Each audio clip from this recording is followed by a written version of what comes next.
Yo! What's up, everybody? Welcome to Live and Learn, the only podcast where people start late every week. I am a host, the Soy Pill. With me, as always, Pisco, IRI, Hutch, and special guest Stacy K. Welcome, Stacy. Welcome to the show. Hi, thanks for having me. Stacy, How's everybody doing? I'm doing great. Stacy, who are you? What do you do? What's going on? It's a big question. This is a job interview. I'm a comedian. I really hate Republicans because I'm transgender and from Arkansas. So, there's no way around it. Yeah. For those of you who don't know, Stacy is a stand-up comedian and also a prolific Twitter reply person, one that I'm a fan of. I don't know if that's not going to put on my tombstone. I linked it in the chat. I like watching you own people on Twitter, but you've shared a clip with us. You guys mind? Can we show Stacy's clip of Megyn Kelly shit talking her? Fire it up. Let's fire it up. Wait, can I guess what it's about? Yes, guess first. Because I feel like you really pissed a lot of conservatives off because you were joking about the volleyball incident. Is that what this is? That's got to be what it is. Megyn Kelly talking about it. Mm-hmm. No. Yes. Okay, sick. All right, let's bring it up. Can you guys... Shit. Leaking Exposed. DMs. Oh, my God. Don't look in my DMs. Can you guys hear this? Stacy K. Okay, let me just turn it to slightly down. Shit. Wow, Twitter is Back dog shit, by the way. She says so-called. Yeah, no, I'm gonna bring it to the beginning, but look how dog shit. They don't even have a volume slider. They just have toggle on and off. You weren't supposed to use Twitter on desktop. That's crazy. Stacy, who's that on the right? Who's this person on the right? I don't know. That's the girl who got hit on the head with the volleyball. That's the victim. Oh, this is that bitch. I thought this was Meghan McCain. Whoa. Why do all Republican women look? Whoa, just kidding. Sorry, I didn't know what. Oh no, it's clearly not because she has a P, which means it can't be M and McCain. It stands for right? Peyton. That's so stupid. No, I had the same thought. I was like, wait, is that Megyn McCain? I had the exact same thought right as you said that, just so you know. Don't. We do not body shame here. Wait, no one said anything about her weight, Oh. Pisco. Oh shit. She But unquestionably Okay, let's watch the very clip. Let's physically watch the similar to clip. Megyn McCain. Based on what features? Based on what features, Hutch? Say The it. blonde Based hair. on what features? The blonde hair makes her look like Meghan McCain. Yes. And her That's what you're saying. The build. blonde I didn't hair. say anything And her about- build. Right. That's yeah. So don't try to Which fucking test blonde? me. Everyone knows what Bad you were talking build. about. Why did Okay, you- wait, All right, but let's now just you watch- guys are reminding me of the Nick Mullen tweet where John McCain lied about not being able to lift his arms over his head so he wouldn't have to pick up his fat daughter. But Oh anyway. my God. So anyway, let's Oh watch my the God. clip. So-called comedian Stacy K, who is also a trans person. I'm upset. Why did it stop right there? Is this just me? Yeah. Why did it stop? So-called comedian. So does it just? God damn it, Elon! Wait, He's it just stopped? It just Oh no. So you got to hit it with the refresh. The leaking DM. Oh shit! don't Oh, look, it looks- it's oh fine. no, None that's of these are bad. wild. We're all I completely saw Wick. I saw Wick. normal. Oh shit! Oh my all God, it's a normal. disaster. Oh no! watch it. Oh Okay, shit! we're all- Rokana, huh? You're in his fucking Stacy DMs. K, who is also a trans person, right? I'm told that this person is also trans, and this is what Stacy K said about you. The whole argument is she suffered catastrophic brain damage, right? That she'll never recover from. She'll never be able to have a normal life. And this is with her in the room. They're like, look how slow she is. She'll never be able to drive. And they don't ever want to show the clip of what happened because it's pretty funny, actually. It's a 7-second clip. And it's a girl, it's a trans girl, presumably, I'm told, goes up to do a spike, and I can't tell she's trans. Her form is perfect. She looks good at sports, right? And then there's Peyton sitting back like, I don't know, 6 feet from the net, flat-footed with her hands down like this. And then she just gets hit right in the head and falls over like a toddler. And I'm like, oh, she was really like this before. I don't know if there's a nice way to say this, but she should have been wearing a helmet. Oh She should have been out there with the normal people. no. Oh no. Yeah. Look at the serious face. Did you see the serious face I there? know, right? Yeah. Also, real quick, Josiah said, "Don't leak this DM that he just sent me." I hate Oh, Pisco. fuck. I hate him so much. Oh my God. Oh, shit. Wait, hold on. Was there more commentary from them? No, that it cuts off there. But Oh, why? Did okay. they say something about how you're destroying our country and this is misogynistic and something else? I don't know. I know all Oh the yeah, they talking went points. on like a 5-10 minute rant. It was very boring, so I want to include that. They did. Megan Kelly talked about how I would never have the what did she say? Something about the smells that a woman's body can produce. Hmm. Which is so funny because Really like smell crazy in there, you know. she admitted For that her. you're passing at the beginning. She's like, "Well, I'm told she's trans." It's just like, "Oh, okay, so clearly it wouldn't have If you crossed her can't mind." tell, Like, I win. All right. So, I so I when the, I oh, go- appreciate your I appreciate your humor because I make the short bus jokes and the wearing a helmet indoor jokes, and I get a lot of grief from my audience. So like, that's not cool, man. So I Yeah, appreciate you I making wouldn't those put jokes. that in text really. I waited to do that in a comedy thing. So you have to watch a 45 seconds of me talking before you get to that part, right? To avoid the outrage. So I have a couple questions Fair. for you. So the first question is, how long have you been doing comedy? How did you get into comedy? That sort of thing. And then just separately, I want to know when that clip popped off and really made the waves in conservative media, was that stressful for you? Did you like the conflict? Yeah, explain that whole situation. So I've been doing comedy for about 5 years. I started during the pandemic, like the height of the lockdown, doing outdoor open mics because that was all that you could do, and I didn't have to go in for my job anymore, so I had the energy to go out at night. So that's how I got into it, and I've been hating Republicans, ever since. January 6th has been. I've just been calling them all traitors and idiots and all that kind of stuff ever since. When it popped off on conservative media, I actually posted it like 3 months prior, and it did pretty good on Instagram. It got like 1 million views or something like that. And it was mostly positive. There weren't that many conservatives seeing it, but then it started going around. I have a joke about Riley Gaines that I was posting at her, that they didn't ever really want to cover, but for some reason they went with this one and they spread it around like they're showing my whole clip to a huge audience of people. Like that's the best thing you could ask for as a comedian. There's a ton of people. They wrote a Fox News article about me. Do you know how many comedians want a Fox News article written about them? Like the right wing ones, it doesn't matter. If Fox News is talking about your joke, that's So good. you were super into it just unequivocally the whole time, or was there no party that was like, oh fuck, oh shit? The stuff they were saying is like nothing I haven't heard 1,000,000 times before, so who cares? Like, but now they have to say my name, they have to put my face up there, they have to. And it's funny because the thing about talking about Peyton is they have to talk about how she's brain damaged all the time. So they have to constantly bring up that she's brain damaged. And there's like one version of the article that's a picture of me on the left and then her on the right. And it says like transgender comedian mocks brain damaged girl or something like that. And it's got a picture of her looking great and looking not great, I guess. And just it's good coverage for me, and I have the weird thing is I haven't gotten any like the leftists or like LGBT media hasn't talked about it at all. So it's like the They haven't Daily blamed you Mail. for causing Trump to win, because that's what the meme is, right? That like because of the trans issues in sports, that's why Trump won. It depends You who haven't you're gotten any of talking about. Some people think that it's all Palestine, Israel, and some people think it's all Israel, Yeah. it's all trans people. So it's one of them.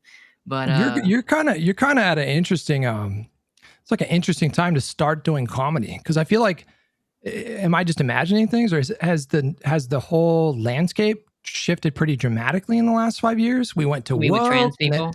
Or no. I mean like all just of it. comedy in general, because we went Yeah, to like that's woke, a and then we big went to reason. anti-woke, and we went. Now are we going back to woke? Like what's going on there? It's hard. Like I want to talk about stuff, right? Like I don't want to do fucking a corporate job or whatever. It's hard to focus when you're reading these headlines of basically the end of the world all the time. So I kind of do it for free most of the time, just on the internet, just hating these people. But yeah, and with trans people in particular, and I saw it coming a while back because I was pretty plugged into Christian conservative media circles and stuff and saw what they were pushing. 4 or 5 years before they started passing the laws. But in 22, they started the big actual legislative push, and that I ended up having to leave Kansas because they passed some shit. And then after Trump won again, I'm like, I'm getting the fuck out of there. But yeah, hopefully it becomes profitable. Like we go back to woke and they got to hire transgender comedians. There's not very many of us who, most of us get pushed out of the clubs. So I'm still here. There's got to be. Go ahead. Well, it's curious because like this idea that you're a provocateur, like you almost like wanted them to blow you up and get upset about this. Like that was their whole MO from like 2016 to like 2020 of like, oh look, we're triggering the libs, and I'm Milo Yiannopoulos, and I'm gonna say something, get it blown up, and they like haven't caught on, and they're like, when someone does it to them, they're like, oh, we really got to blow this up. They've become the libs now. They are the libs. Joe Rogan is the libs. Like that's how it is now. He's the establishment. In my article, they asked me for a quote when they wrote the article, and I said, looks like the woke left is trying to cancel another comedian. They put that in the article at the top. That's in the Fox News article? Yeah, look it up. Transgender comedian, Fox News, look at, you'll see it. That's pretty great. I like the toughness because for too long we've been like weak and just taking their shit, and now we're hitting them back, and they don't take it very well. This is the right is the party of victimhood, man. Looks like the woke left is trying to cancel another comedian case. Wow. You know what? I think I read that article at the time. Yeah. Oh, that's great. Good for I mean, you. it is interesting. Is it really just as simple as like woke, but say the R word at the same time? Is that really like the secret sauce moving forward here? Well, I didn't say the R word, but no, I mean, I've been developing this platform for a long time. You got to get like on the map first before they'll pay attention to you at all. So this is the first time that conservative media has really talked about my stuff. But you just kind of turn back their game at them. And they're so what she's doing, that the volleyball girl, she's a professional victim. Like that's her job is I had got brain damage. That's so like lib shit, like that they made fun of the left or whatever a long time ago. And it's so easy to make fun of it.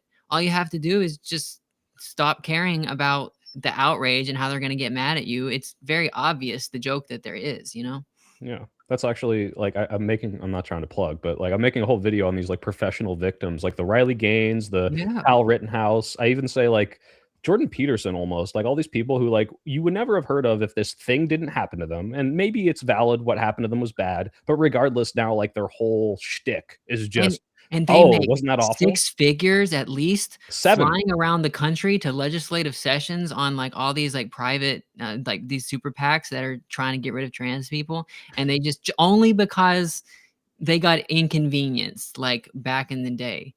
Yeah. And they're going so far beyond sports, which is so predictable because like they make it about these things superficially that it's so obviously not. Like they said it was about protecting kids, or they said it was about like protecting the integrity of like women's sports, and then they go to Congress and they're like, we should ban transgenderism or something. Like they take it just so much further. Yeah, you get Michael Knowles. Yeah, right. It's funny because so there's a lot of arguments over whose fault it is that trans people are getting attacked by the right, and there's like non-binary people mad at trans medical people, and there's all these little factions in the LGBT community who's arguing about whose fault it is.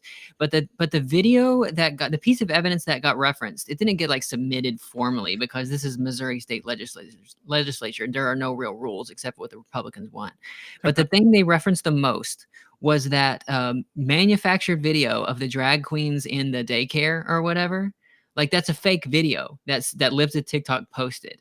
And they were all talking about it like it was real, like it's something that never happened. And they made up a stick to beat a dog with, it was none of our faults. That's just fake shit. They don't care about the details. They'll just make it up. Yeah, that's like why they pick the sports thing. It's because like if you talk to like a reasonable lib who's not tuned into trans, politics whatsoever, they might say, "Oh, like yeah, maybe that's unfair. Maybe we should do something about that." But then you look at what they actually try to pass, and it's let's get trans people out of bathrooms, let's get them out of sports. In fact, let's just make it so they can't get hormone therapy. It's just a facade to like deflect from their real position, which is I fucking hate all trans people. Get them out. So Right. it's The really trans sports shameless. bans were just a very tiny fraction of what the legislation was actually going through, but it's what was getting the most media coverage. Oh, bro, I will never forget the president of the NCAA testifying in front of Congress, and they asked him point blank, "How many trans athletes are there in the entire NCAA?" Of which there are 500,000 roughly athletes that are competing, and it was less than 10. At most, we're talking about 9.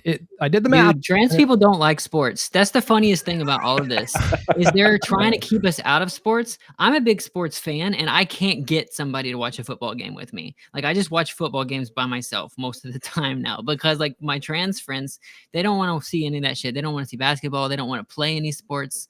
They hate it. And the fact that all of it is about getting us out of it is just so ironic because we weren't there in the first place. It reminds me of go ahead, Guy. Well, I say, did you all see that video of there was a guy with makeup on in the men's room and the guy freaking out on him? It kind of went viral. Yeah. Well, So they're all. I feel like they're all like yeah. closeted and fucking. They're just like so self-hating, and even when it's like clearly a masculine presenting guy, they're going up to like a human male, very clear human male who is not trying to present as a female, and telling him that he should be in the woman's bathroom. It was one of the most hilarious fucking self-reports I've ever seen in my life. Oh, I didn't see this clip. Yeah, it's insane, that they act like it's going to be peaceful for us in the men's bathroom. We left the men's bathroom for a reason. Like it's not like we just wanted to go in the women's bathroom. It's just like it wasn't safe for us because there's the people that are going to be in there that are going to be threatened because we've got makeup on. So they don't care if you're a guy. If you got makeup on, they'll kill you too. Yeah. It's pretty. The vibes are pretty dark. Like the anti-trans hysteria over the last. What'd you say? It ramped up like the last 5 years, I guess. Like, did it really? 2022 was the first like big legislative push, and it was around 2020 when you started to see like some when there's an earthquake, what is it? The pre-shocks or whatever. Like it was like. It was starting there. They were testing it, but it took off in 22 is when they really went nuts with it. And then Trump question for you on it big time in 24. Go ahead. I just have a quick question. Yeah. So there's like controversial notions among certain, I don't know what to call them, minority groups or whatever. That so, for example, this notion of an Uncle Tom, like a self-hating black person or someone who is like against the benefit of that individual group.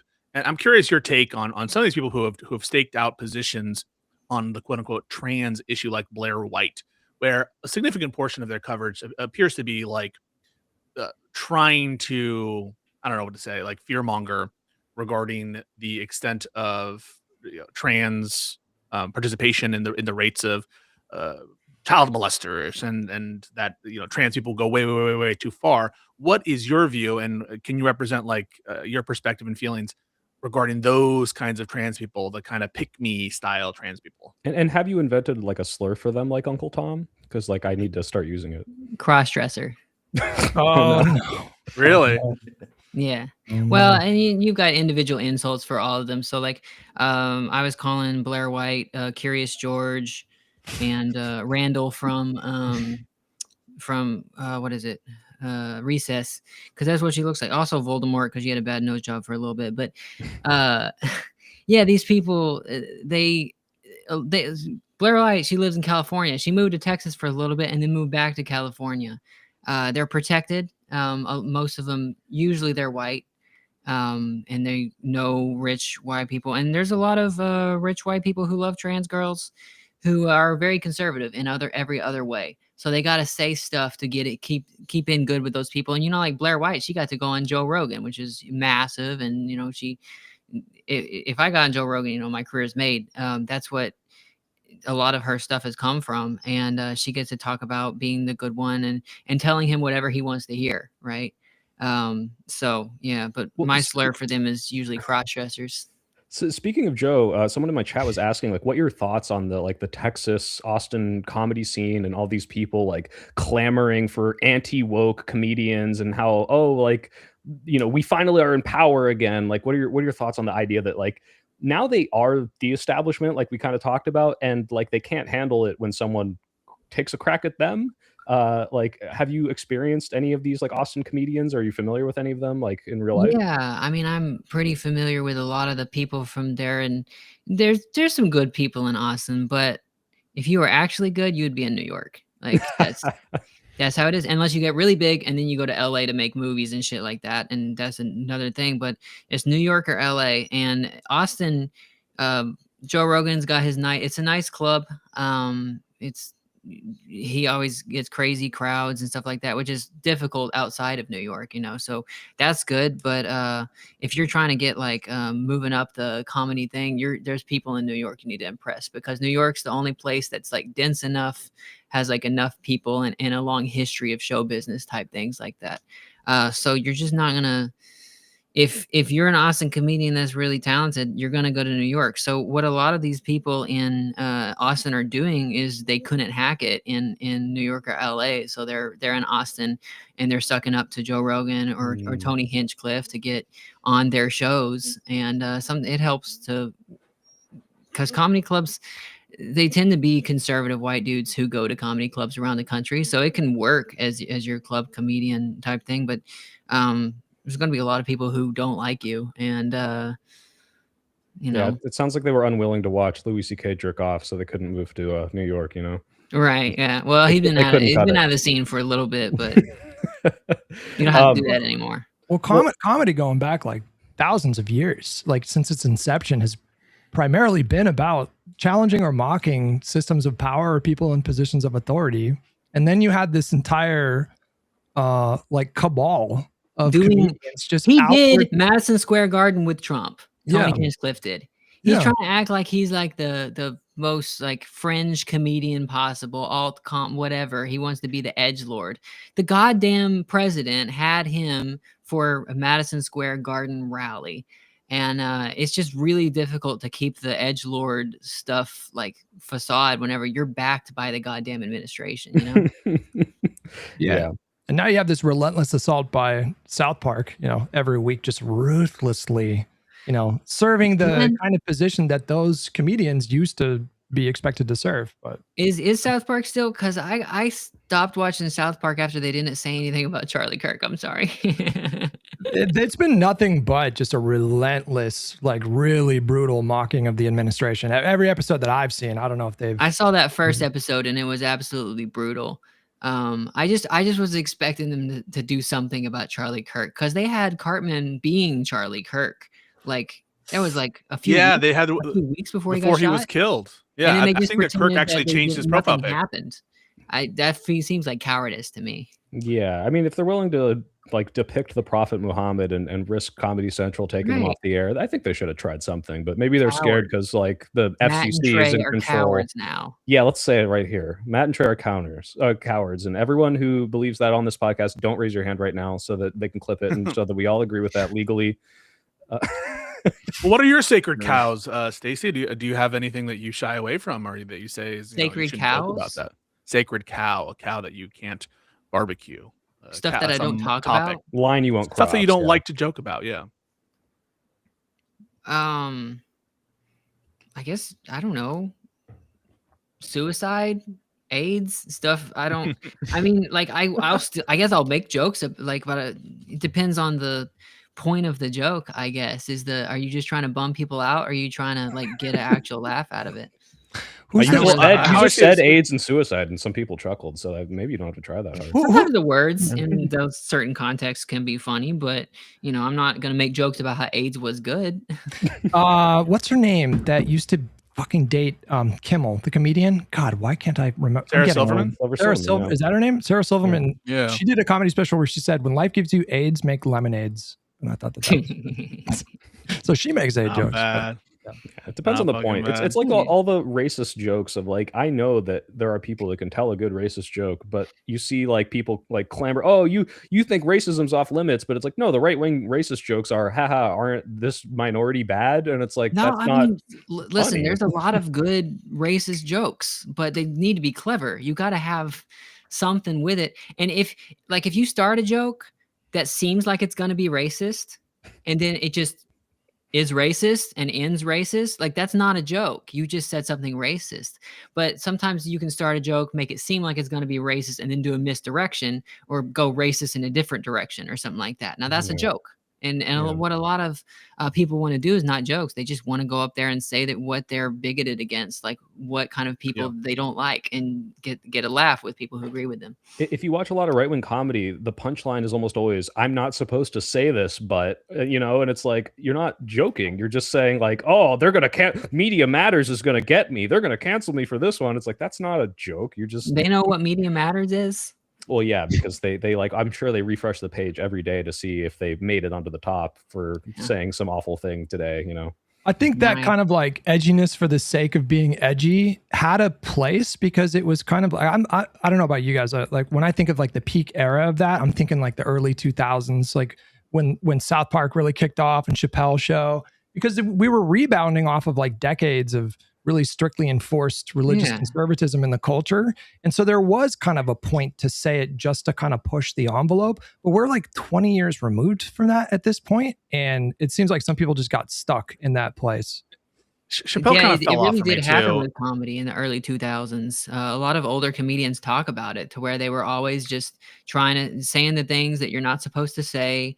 And at some point they got into a groove and just kept saying the stuff that conservatives want to hear, like over and over, repeating almost the party line. And I mean, there was a time when I thought that just edginess for edginess sake was funny, but it was a completely different America at that time. And now it's like the guy's in charge of the country. So like, you're disagreeing with him now.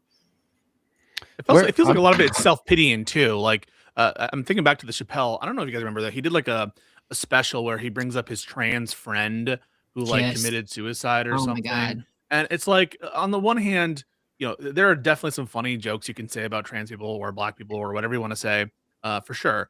But the entire bit of the joke seems to be him feeling victimized and self-pitying, and how he's such a good person. He cares about his friend, and why are you coming after him? Let me keep going. I want to talk about that was basically it. I just felt that it wasn't funny, and the edge to it seemed to be for its own sake, or to protect his image and see that like he actually really does care and he's not a bigot, and et cetera, et cetera. So the thing about that is just because you had a comedian open for you does not mean they're your friend. And there's this thing that comedians do on purpose, where they will book somebody who does not fit the room, who's going to bomb in front of your audience, so that they'll bomb. And when you get up there, by comparison, you look really good. That's what Dave Chappelle did to this person. And then he's afterwards claiming that like he clearly set her up to fail. Like that room was never going to be happy with this.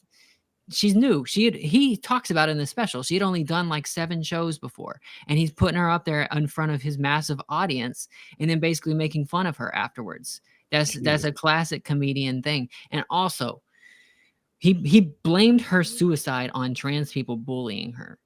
Yep. Oh my God. She killed herself after she lost custody of her child. That's what happened. And he was making it sound like the woke left did it to her. And it's just like, and then he misgendered her from the grave. It was crazy. And she's not alive to talk about it. So yeah, I got real upset when I saw that special. I've never seen any of his stuff since.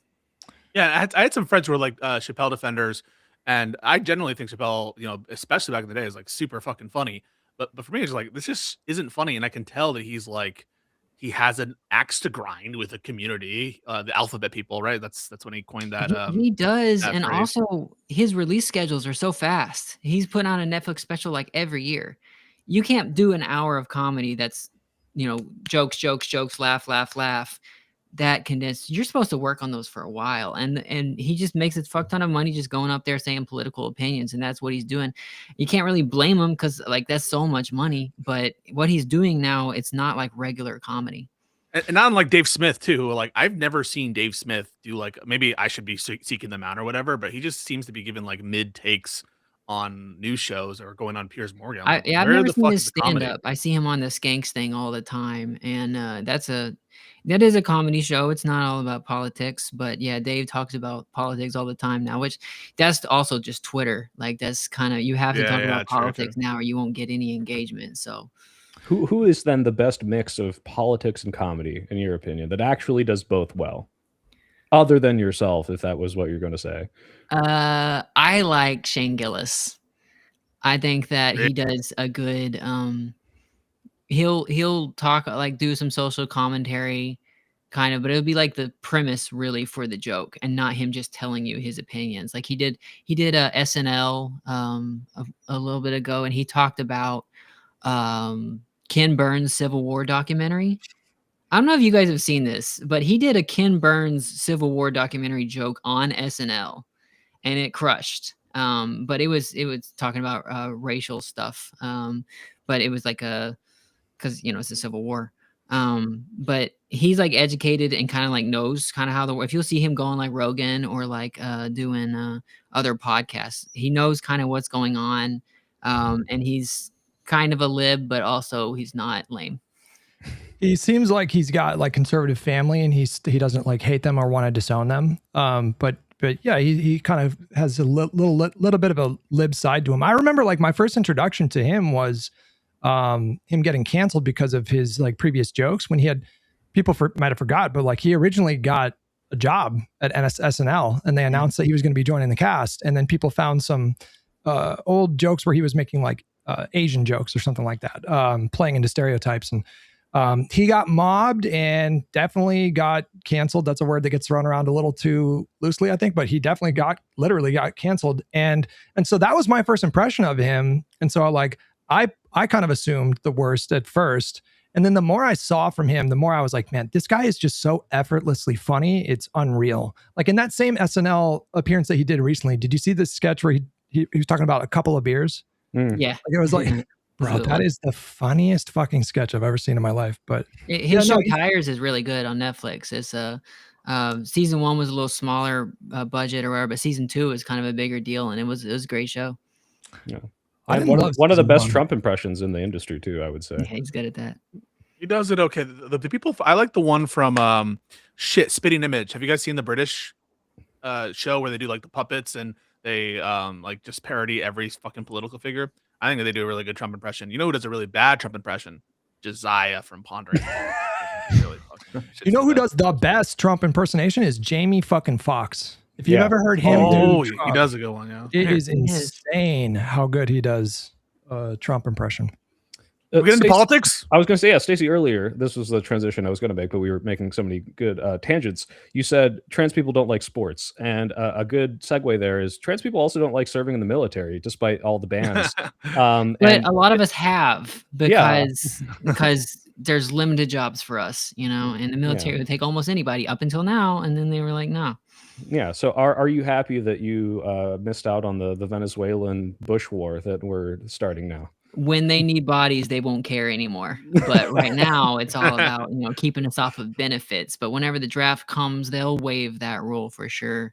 But yeah, I know a lot of trans veterans. There's actually a decent amount, and I think a lot of it is because they're closeted. They're around conservative family, and they just want to get out of their town. So they join the military, and then they transition, and now they're girls. And but it's a higher rate. I think we're like 4 times more likely to join the military than other groups of people. Wow. Yeah. So it was actually kind of a big deal that we got kicked out of the military.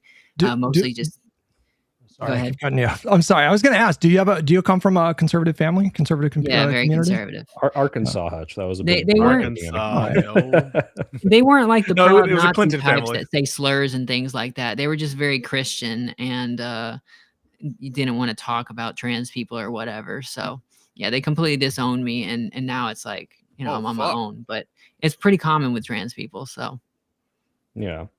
So Venezuela. Well, guys, what's going on? Again. What's with this 1 hour? Do we even call it a war? I think they've maybe Absolutely. attached a FBI agent to it so they could call it a police action, and they're just arresting him for domestic crimes. But what are your guys' thoughts? Like, are complete bullshit? This is complete bullshit. I'm totally fucking against it. It's obviously illegal under U.S. law. I think it's also stupid from an international perspective.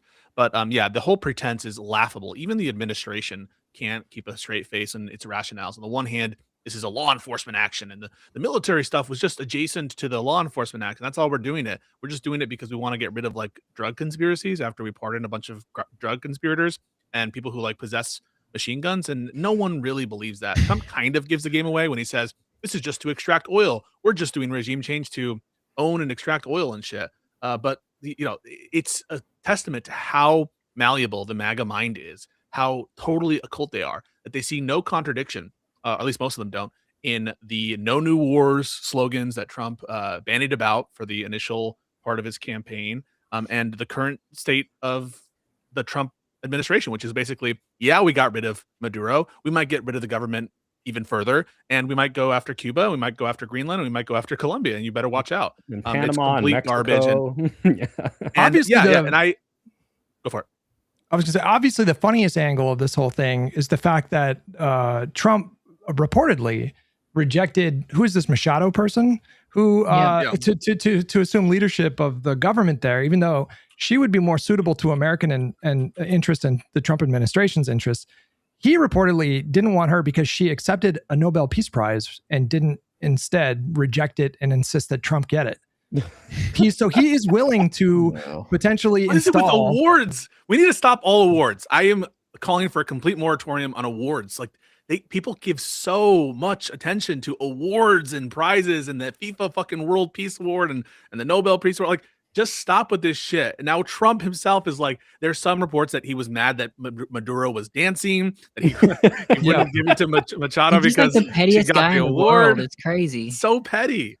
I mean, look, if you do the YMCA dance and that's your thing, and some other leader outdoes you, you're gonna want to depose him. I get it. But Pisco, I think you hit on a really good point, which is like, this is just the tip of the ice, or the cherry on top of every single thing they pretended to have stood for in the past year, and especially during the campaign. They'll flip immediately when their president tells them to. So, hey, Epstein files, we got to get those, and actually they're nothing, and don't worry about it. And also, it's a phoebophilia. They're saying make Venezuela great again. Yeah. Let's open up asylum. Like, it's without any self-awareness. They had just basically administratively canceled asylum for the vast majority of different countries in the United States, and now they're like, we're reopening asylum for Venezuela for the people who are escaping the Maduro regime that we just displaced. I feel like I'm going fucking crazy because it was like 1 year ago they were freaking out about Venezuelans in America. Yes, Colorado, that apartment complex and whatever, and now they're like, bring in Venezuelans. We love Venezuela. We did this to save Venezuela.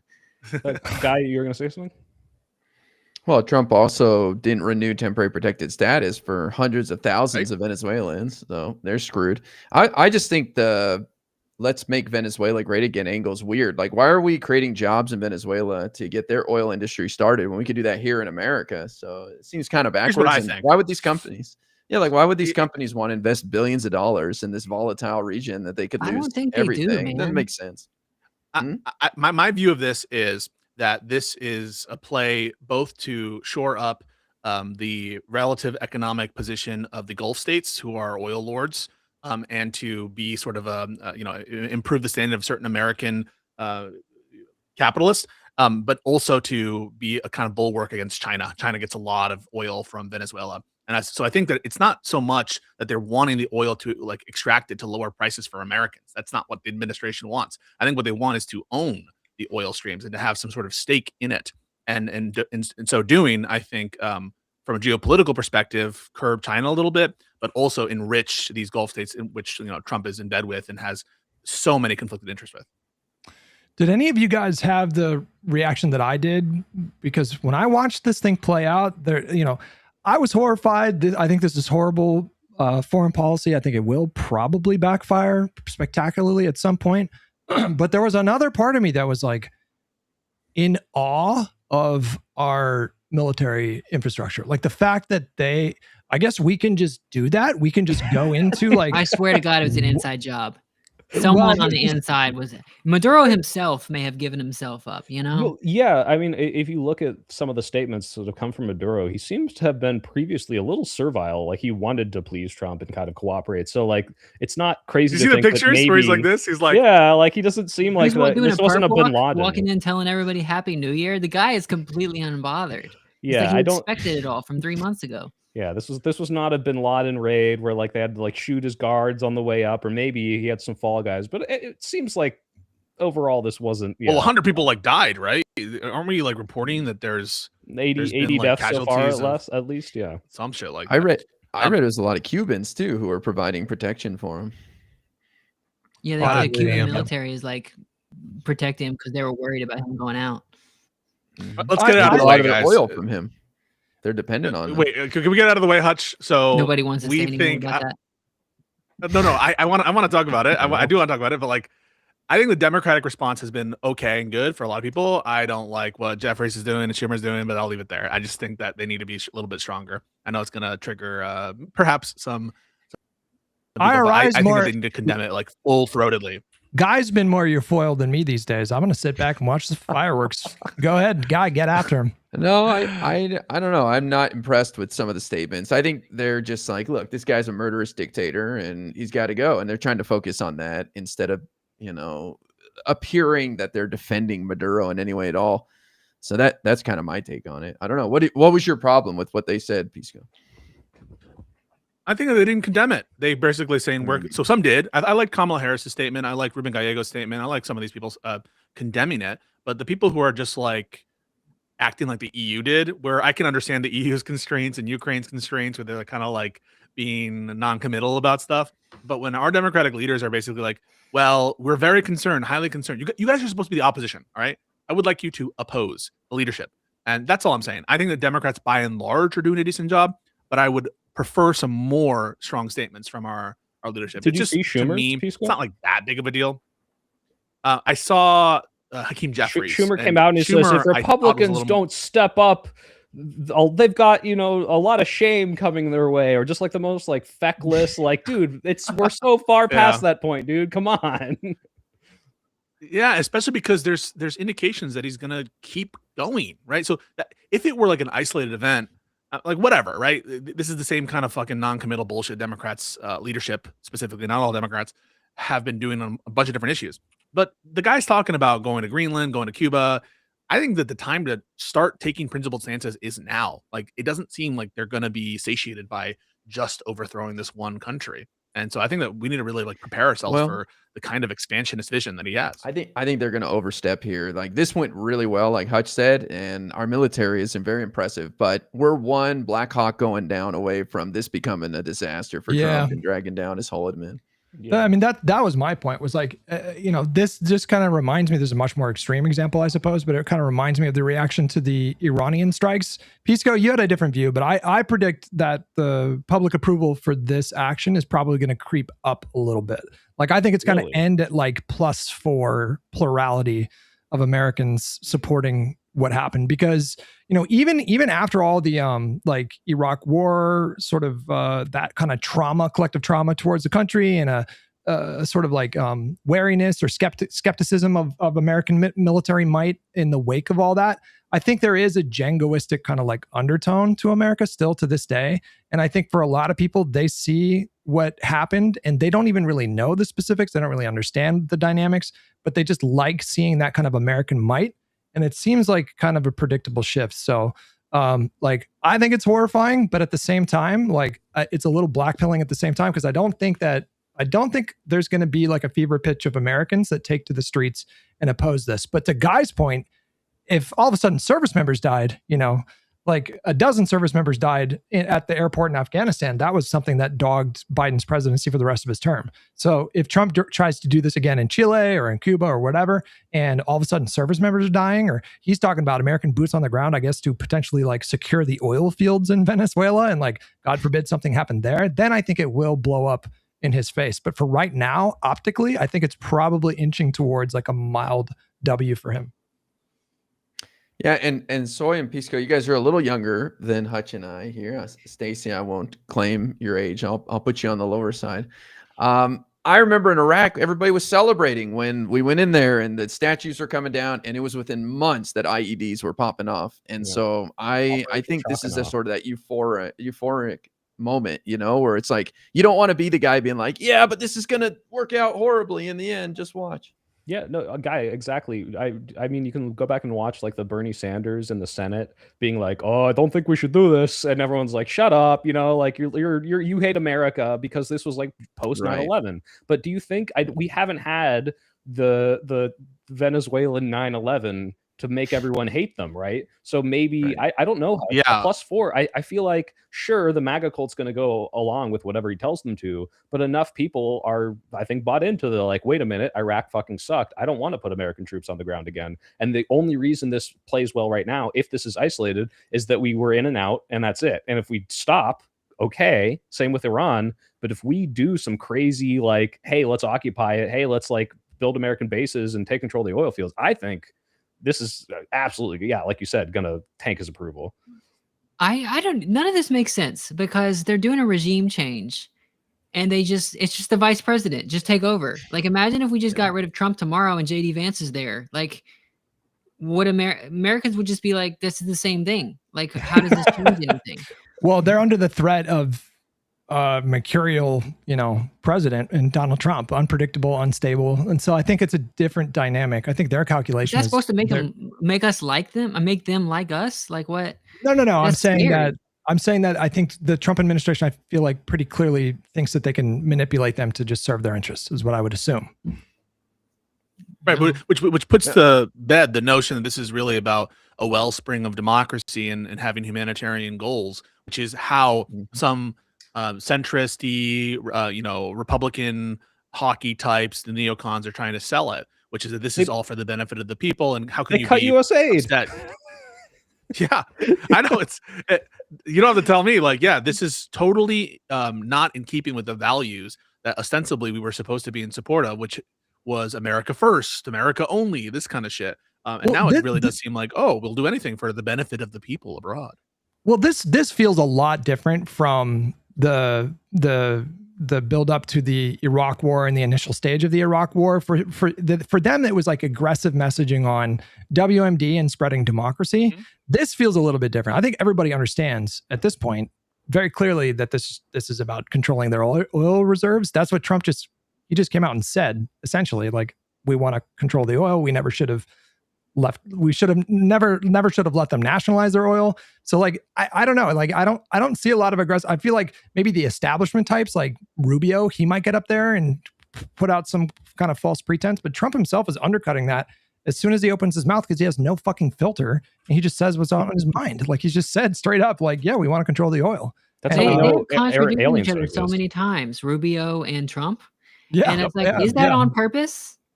I doubt it. Does I anyone really know, doubt or is he just crazy? Yeah, it's like the whole. There's no the coherent plan. The 4D chess meme has been disproven so many times. They're just incompetent. It's like, hey, we're gonna run the country. Hey, Rubio, what does that mean? Oh, we're not gonna run the country. It's like that. They just are not on the same page. Well, They do seem to be making the same mistake that the Trump administration made, which was no meaningful foresight whatsoever to what comes after Saddam. Like, that was their fatal flaw. Obviously, they militarily dominated Iraq in this. It was not a fair fight whatsoever. But they got very complacent. They got way overconfident. And then it came out after the fact that they literally had no coherent plan for like what came after. And it seems like they're doing the exact same thing now. They just assume they're going to be able to install a puppet and everything's going to be fine. There's no thought to how this could blow up in their face. And maybe it takes 5 years or 10 years or 15 years for it to blow up. But this seems like a pretty pivotal moment that could spectacularly backfire. You're saying, guy? The only thing I wonder about is the goal doesn't seem to be nation building here, like democracy, which has been our goal in the past. Trump's not even talking about that. He's just, he's a criminal, and now he's got other criminals he can work with. I guess he had beef with Maduro, but now he can work with these other clowns, in his opinion. But I wonder if there's a different outcome. But I'm expecting it to fall apart for sure. And I worry about a migrant crisis at our southern border. I mean, millions of people will leave Venezuela if it goes to shit, and they'll come straight here. So this is what I think Pisco is thinking about too, is how it can negatively impact us here. But I don't know, it might be a little different because Trump is a criminal. He's not really interested in building a democracy, and I think that's what caused us grief in Afghanistan and Iraq, which many people have said. Which is why when you're dealing with some of these like neocon individuals who say, "How do you support the fucking Drew Pavlos in the world?" By the way, dodging motherfucker, I see you, fucking Drew. He DMs me. Oh my, I can't wait. I hope I'll get a chance to talk about what he. I DM'd see me. you It's dogging him every absolute- day on Twitter. Yeah. I know this motherfucker is so slippery. Anyway, you should absolutely take into consideration the motivations and intentions of the administration when assessing the likelihood or tendency of a current plan to achieve the result that everyone is saying justifies the action, namely the creation of a democratic wellspring in Venezuela. If the people who are in power, either in USA or in Venezuela, are not committed to that outcome, that has a bearing on whether we think that outcome is in fact likely. And so don't let these people either claim that, one, that we should not consider the corrupt and contradictory motives stated by the administration with the action, or B, that when you're talking about legality under U.S. law, even under U.S. law, that's mere proceduralism. Like, no, we don't want ourselves to live in a dictatorship or authoritarian state where the president could just like ignore what the Constitution says, which gives the power to Congress to authorize uses of war, except in cases of emergency when we're actually being attacked. But there has been no Venezuelan 9/11. There is no Venezuelan invasion into our country.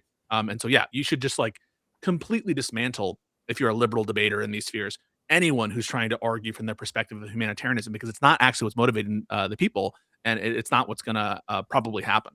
Well, they are scrambling for the, so you like Maduro like narrative? Oh, I thought kings were bad, right? And it's like not a single Democrat is like, oh, we love Maduro. That's why we're upset about this. It's about the illegality. It's about the misuse of power.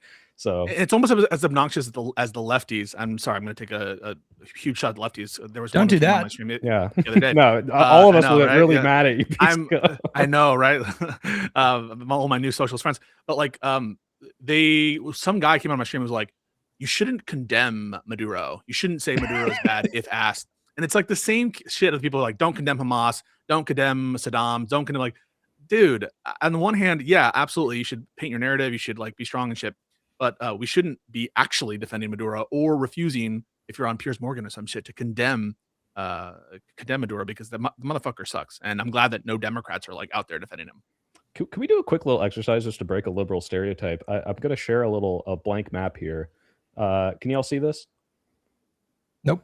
No. No? How about now? Yes. Okay. Fuck. All right. No cheating. You have 10 seconds. You're going to hold up fingers. I'm going to close this, and you're going to tell me which of these is Venezuela. Are you guys ready? Yep. All right. On three, hold up your rubber fingers. All right. 1, 2, 3. All right, cool. We all did it. Just double checking that. I played Libs know Risk. geography. Hell yeah. Yeah. Okay. I can name all those fucking countries. Well, of course, I you cannot. should be be able able to- I cannot. it's 'cause I'm I tried to do one of those not maps today. I failed all the bottom ones and I got all the top ones. Really? I got 56% on a geography quiz for South America, but I did know that shit. Venezuela was like on the tippy top. Got it. But That's good. no MAGA can find Venezuela within 3 inches on a globe for sure, man. They have no clue. They where that is. can. You don't think they can get the continent? They might point at Antarctica, man. I'm telling you. Did you guys see the WAPO poll that came out? Was it WAPO? It is crazy how perfectly split the opinion polls was. It was 33% support, 34% oppose, and 33% had no opinion. It was like literally like a third of the country for each position. But I think like so long as this situation doesn't devolve immediately into total chaos, I think it's likely to garner slightly more support. Dude, Pisco, we you might be disagree? moving on to Greenland next week. That's what they act like. It seems like they're trying to deflect about Venezuela by talking about Greenland. I've never. Which makes no sense at all. It's like it's totally irrational. But yeah, I see them doing that. I don't understand are they actually going for Greenland? Is that the plan? And or are they just trying to distract? Is this the one you're talking about, Hutch? No, it must have been a different poll then. I don't know. Yeah, because that one shows maybe it was a net YouGov poll. approval, Mr. Hutch. And the thing is, you should. No, take the into other one had consideration net.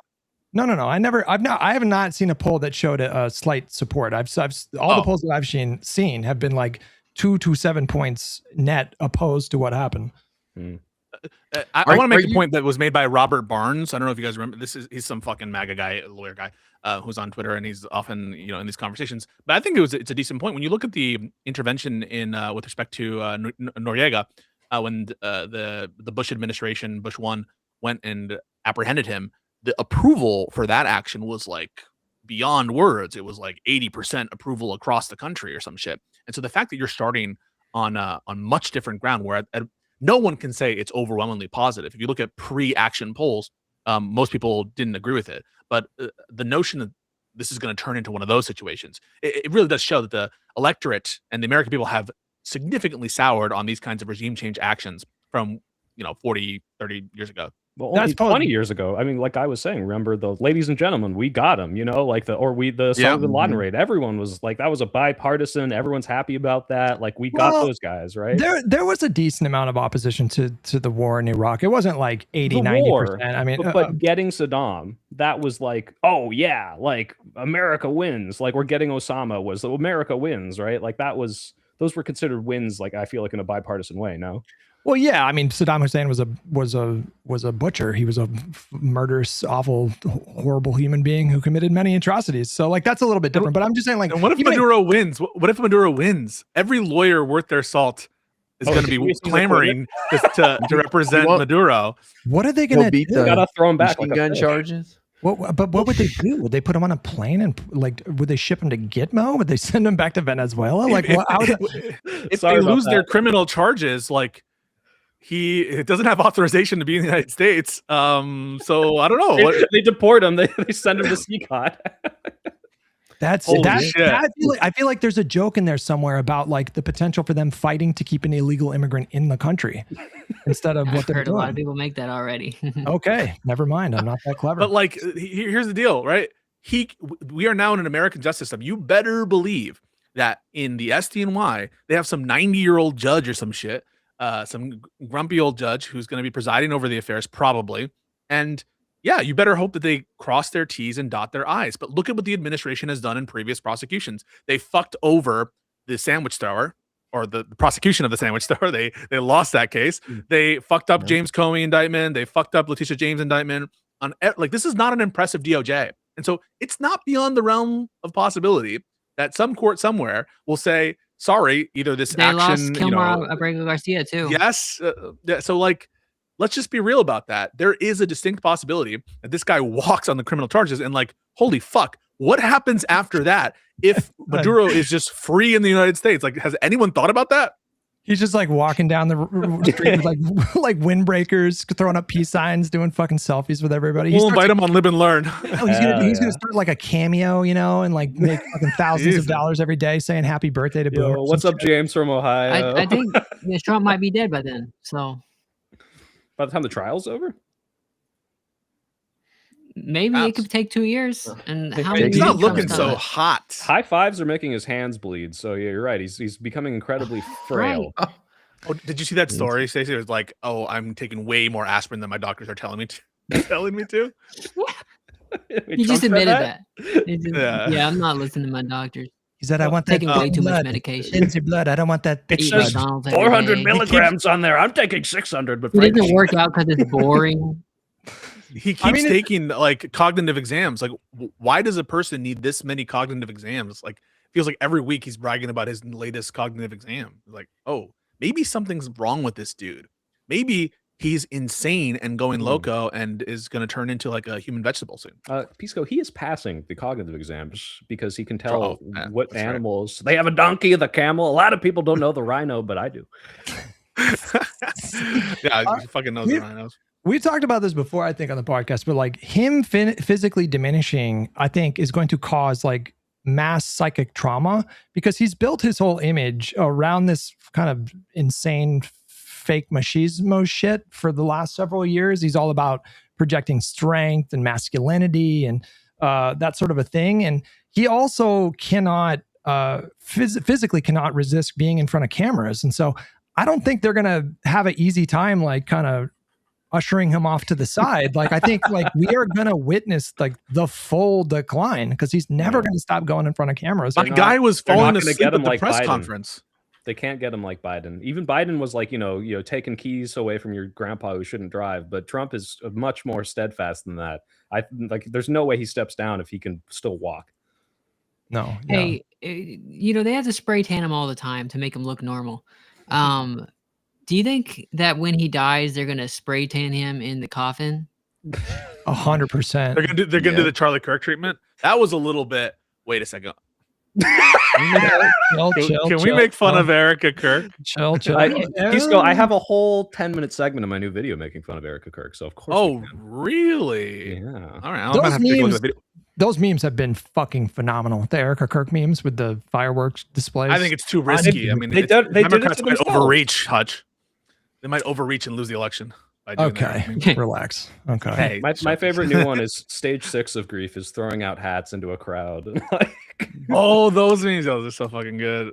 I listen. I think that if you put yourself in the arena, I kind of think that it's fair game, right? I think it's a little bit of fair game. And say what you want about Turning Point USA, it really does feel that they're starting to lose a little bit of their influence, or that if anything, if like this past event was anything to go off of, it just doesn't seem like there's the same energy that was when Charlie was there.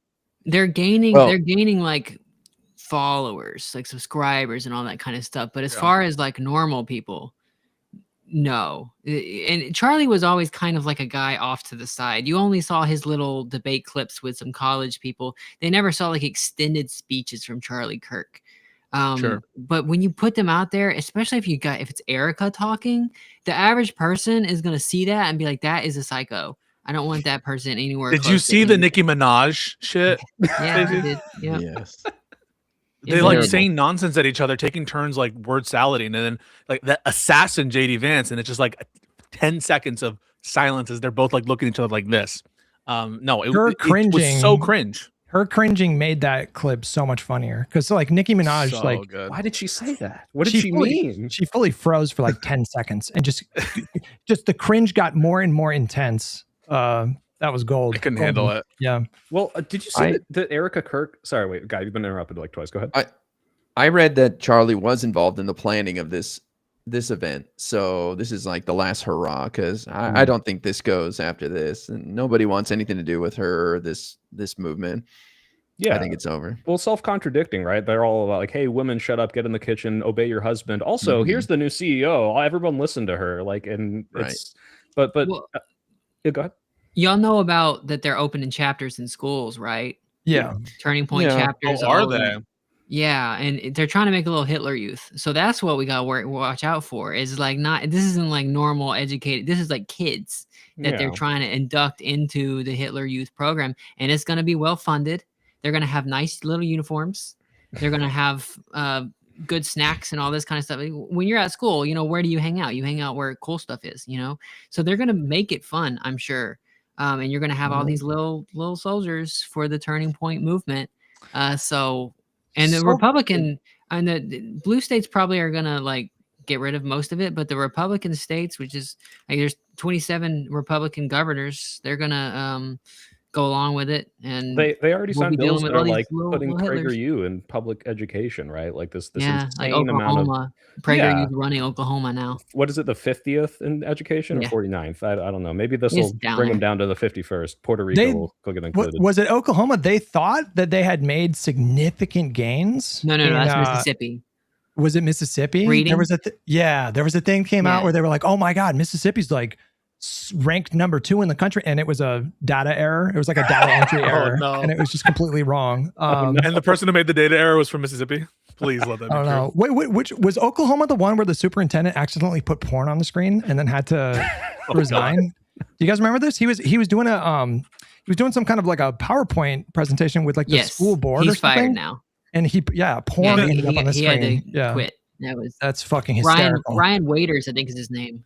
He was the guy that was fighting to get like the Bible on every school. That guy did that? Yes. No fucking way. No, that loser who was like, hail Trump and we love Trump in our. That's where Samantha porn was it?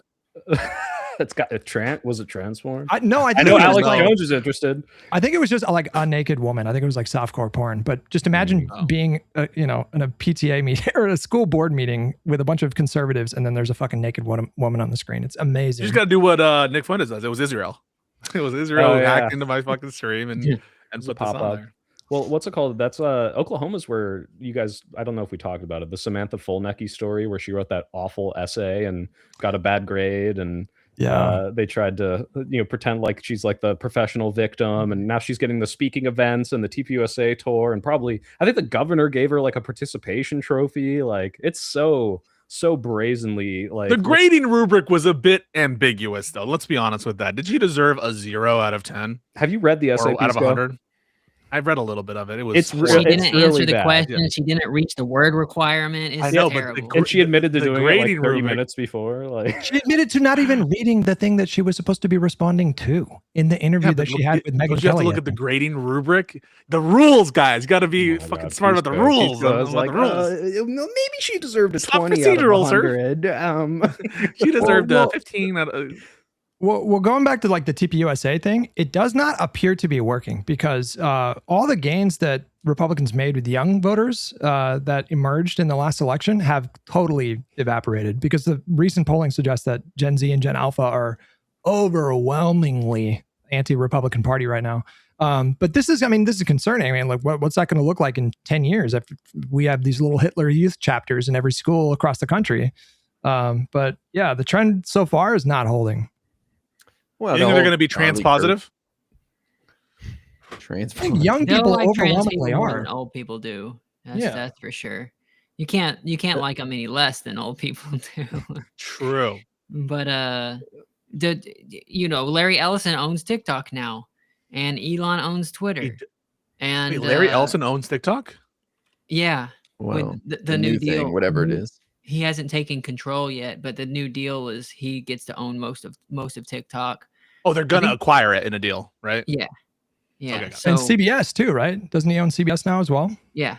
Yeah. Oh my God. The CBS is good. stuff This is really great. brazen. Like that they're just like, hey, don't air this because it might make Trump look bad, essentially. Like they didn't air the CCOT thing. They took down the Epstein Files segment. Like it's just become like a new OAN or like a Fox, well, not Fox News, but like something more brazen, like OAN or what's the other one? Newsmax. News One Nation. American, Or that- yeah, all Newsmax. That's the one. Yeah. Okay, Well- so I want to role play with you right now. All right, I'm going to be Barry Whoa. Weiss, and you're going to be the 60 Minutes people who Okay. worked really hard on your CCOT thing. All right. Oh, Mrs. So, Weiss, you're not supposed to be yes. in here this late. No, I'm sorry. I know that it's like 1 hour before you're supposed to air your CCOT documentary, but you can't go live with this. Sorry. Wait, why not, Miss Weiss? You didn't ask Stephen Miller if he feels bad that he sent people to CCOT.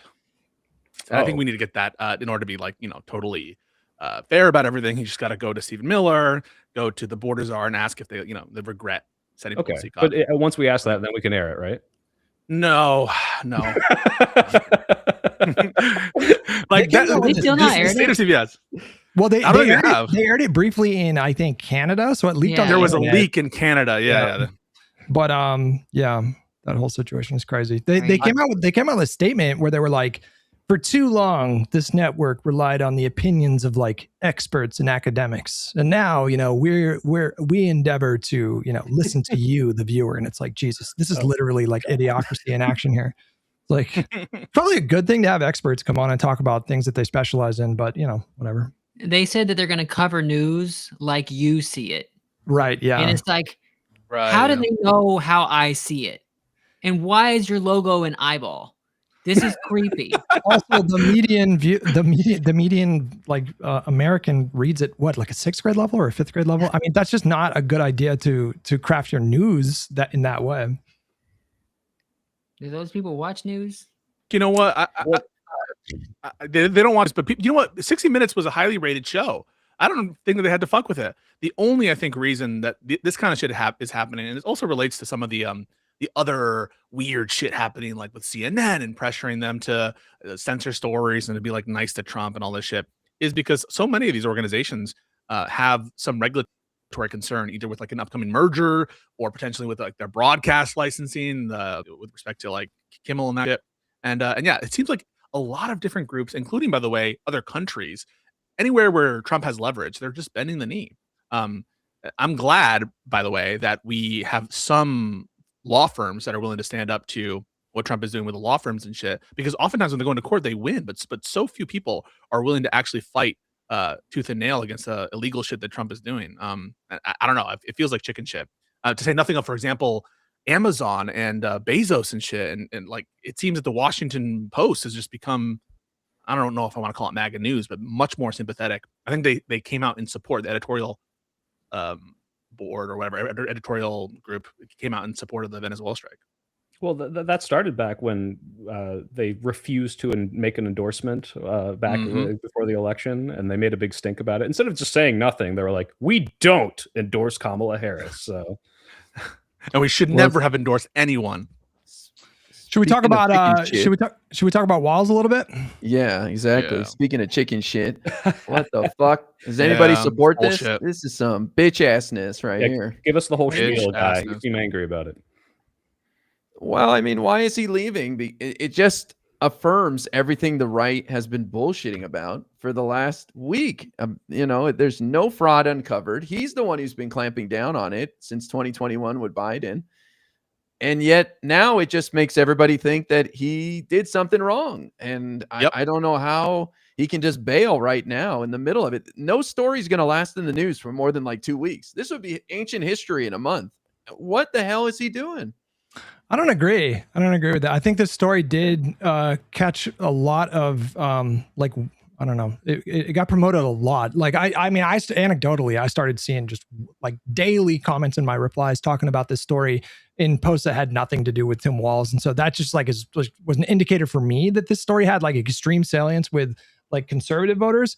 I think what he did was selfless. Like I think that him stepping down puts the Democratic Party in Minnesota in a stronger position. So, you know, I like him. I like his policies. I like the way that he governed, but I mean, it would be nice if we saw more politicians like put the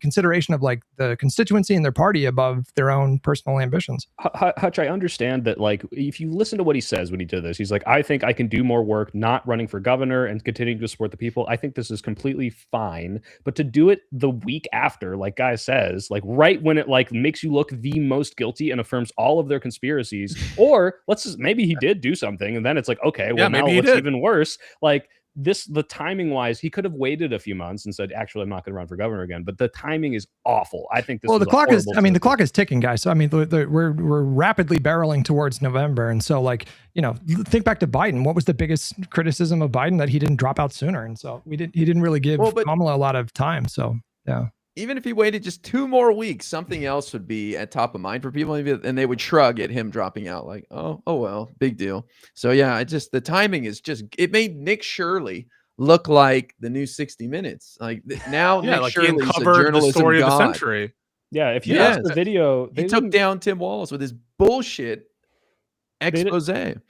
Yeah, and that's the thing, guys. Like, this is affirming just the dumbest video ever. Like, there might be fraud there, and that is not what these guys found. You watch the video, and it's like, hey, we came to a daycare that runs from 2 to 10 p.m. You're not allowed in the daycare. Yeah, and they're like, where are the kids? Where are the kids? And it's like, come back at 2. Like, you know, like it's fucking like 10 a.m., dude. The Leering Center.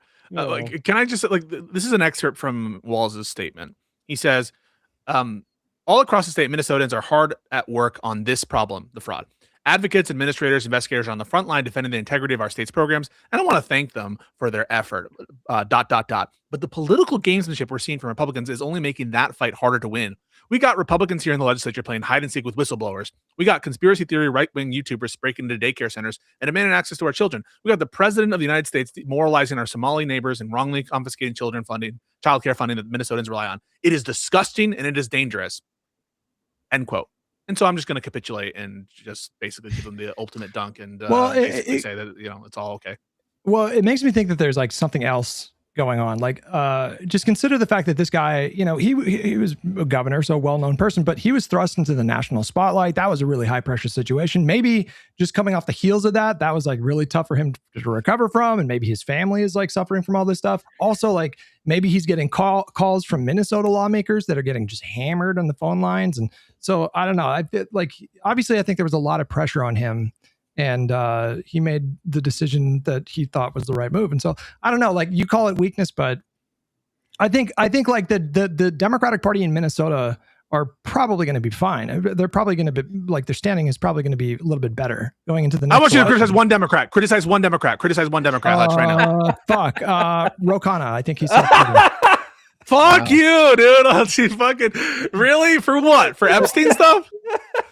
I think he's self-serving. No, we don't need to get into it. It's fine. But Hutch, to me, this Fetterman. is bigger than Tim Walz. Okay, great. Okay, that's Yeah, that's a good one. This is bigger than Tim Walz. This is the Democratic Party. This is the left defending itself against this bullshit, taking on the Nick Shirleys of the world. And so it takes away all of our fight. It's like, yeah, no, we're done. Never mind. Fuck it. We're out of here. I think Nick Shirley picked Walz because Walz has been looking to get, since he ran for VP, and he has been looking to quit.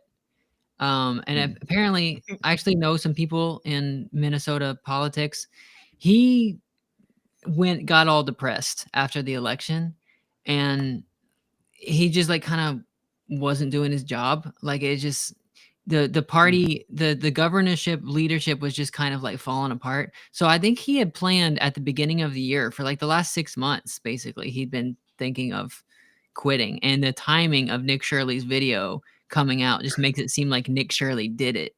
But I don't. How does that correspond with, or how does that line up with him announcing to run again in September? Like it was just a few months ago. In September? I think so, right? Isn't that maybe the guy's bipolar, because he's got times where he's real depressed and times where he's gonna take on the whole world, and he just decided to finally give up. If that's true, then I bid Tim Walz farewell. Best of luck. If he's bipolar and he doesn't want to do the job anymore, then I agree with his decision to step down. But I would also agree with IRI. Do it in like 2-3 weeks, and maybe not just like the week after this massive story that's been twisted and falsified with bad angles from the Republicans. They had this conversation. Like I wonder what that was like. They had to. Yeah, no, that's the thing. They had to have thought about this, and so it's a similar kind of dynamic. I'm not saying it's the same. All right, wait. Hey, fucking Pisco haters out there with Pisco Ranger Center. I'm not saying it's the same, but it's a kind of dynamic that I recall from like the Epstein files with Trump, where it's like, well, Trump must know that it looks bad to do these redactions and withholdings, whatever. And so whatever if he's considering this, there must be something that he's saying that like is worth whatever action he's taken. And that's the kind of dynamic where I'm like, well, yeah, Stacey's right. They must have thought about this. So why do they do it notwithstanding that? There must be some reason there, some political reason, some feeling of vulnerability, perhaps. Well, if he doesn't have the fight, go ahead, guy. Sorry. Well, I was just saying, I don't know. It starts to make people think maybe he is guilty of some shit, right? Yeah. Like, I hate to say it, but like, what the fuck? Yeah, I mean, like if he doesn't have the fight in him left, I mean, shouldn't you want him to resign? I mean, you needed somebody that's up for that moment. If he doesn't have it in him, he's out of gas, then get out of there. Yeah. And devil's advocate, why won't this be forgotten in 2 weeks? It will be forgotten tomorrow. It will. Okay. Yeah. So it's like they got a little bit of an extra win here, but ultimately, will it be that bad? Opportunity to fight, and I wanted to square up, and we were starting to fuck these guys up, picking holes in his story, and Nick was getting embarrassed, and now Nick Shirley's a god. But I will say a silver lining is Governor Amy Klobuchar. We all love Amy Klobuchar, of course. Senator or governor? Yeah, she's gonna run. Who am I going to whose name am I going to put out there? Senator Al Franken. Let's go. Give him back. No way. Are you serious with this shit? You're like, he literally made a stupid joke that the person he was doing the joke to was in on it, apparently. Didn't so he it wasn't grope even someone. No, he didn't even. It was a joked picture like he where- was groping, right? So he There didn't actually was- grope her, and she knew about it. To be clear, I think there were allegations of forcible kissing. Was Al Franken a groper? I think it was just. He did not. No, he did not grab her boobs. He was like doing the whole thing that like, oh, I'm grabbing her boobs, but you're not really. That whole This thing. is from PBS. Al Franken apologizes to women who said he groped them. Oh, You know what? We're just fact checking you guys real quick. Uncancel Louis. Uncancel Roseanne Barr. Uncancel. Who else did nothing wrong? Unburn the Waymos. Unburn the Teslas. Roseanne, fuck it. Roseanne Comedy's made legal. Bring back Elon. Roseanne made a post when Kimmel got fired for a second or sidelined, where she was like, I seem to recall another Democratic president doing this, implying that Biden did that to her, but she got canceled went after like Roseanne. 2019 or something like that when Trump was president. It was insane. They made a call, okay? They have connections. They're Yeah, back channels, I suppose. Roseanne, get Roseanne off. We don't like her. Roseanne is Democrats are addicted to old people. I don't know what it is. We don't need Al Franken. Let's get someone new and young. I just want some dynamism. I want some What do you mean, what here, guy? You know this. You know He's a this. god. Al Franken is a comedic god. He'll go in there and clown on Trump. He'll be a charismatic. He'll grope just Trump lightning on the rod. stage. He'll, That'll be great. he'll grope him, groper in chief. He's Wait, got we big have to enough put. moves. We have to do like the regular set of questions for Stacy before we have to end. We have to ask the following first. A, who do you pick, Graham Plattner or Janet Mills? Go ahead. For what? Oh, Or Senator in Maine. Listen, I don't really. Okay, Janet Mills stood up for trans people against Trump. That's cool. And she doesn't have a Nazi tattoo. So 2 big wins. Well, that you know of. We got it Janet could be Mills. someone Now else. you know. So I He's don't old. want a Nazi tattoo in the party. So I'm sorry. Space. Wow. And next for Texas Senate Democratic nomination, we have is it James Tallarico? Oh my God, I can't even Yeah. think. Tellerico. Yeah. Okay. Versus Crockett. oh my God, Crockett. Yeah. Jeff. I like Crockett, but I don't think that the average Texan does. I think Houston does. But I think Tallarico has a better chance. Just looking at the polls, of her disapproval is already so high that she can't win. Tallarico has a lot of unsures, so maybe he could, So Okay, should Schumer step down from leadership? it should be up if the Senate votes against it. They picked their guy. They picked him for a reason. I think he's a fall guy Where right would you now. vote if you were in the Senate? Where would you vote? I don't know what goes on in the backroom dealings stuff. I think that the whole shutdown stuff. I think the shutdown. There's another shutdown coming up. Like I think he's lying right now about them not doing a shutdown just to keep it out of the news cycle, so that when it does actually happen, I think that he's lied about a lot of things for strategic reasons to protect Democrats. So whenever they're done with them, they'll pick somebody else. But I don't think we should have a big winner as the Senate minority leader right now. That's not a great position to be in. Like whoever this is going to be a very unpopular guy. And, hopefully Schumer, I think he should quit, not run for the next election, because he's just crazy unpopular and whatever. But for now, he's the fall guy. And we should elect someone popular whenever we actually have the Don't do majority. it, Hutch. You just gave 3 unbelievably based answers. Oh wait. my God. Let's watch the Unbelievably Schumer based clip. on Let's see all if it 3. changes their mind. Okay. On all 3 questions. I was going to see the Schumer clip. We have the War Powers Act, which you mentioned. Right. I have the right to put that on the floor. Tim Kaine is the sponsor, along with myself and Rand Paul, so it's bipartisan to a degree.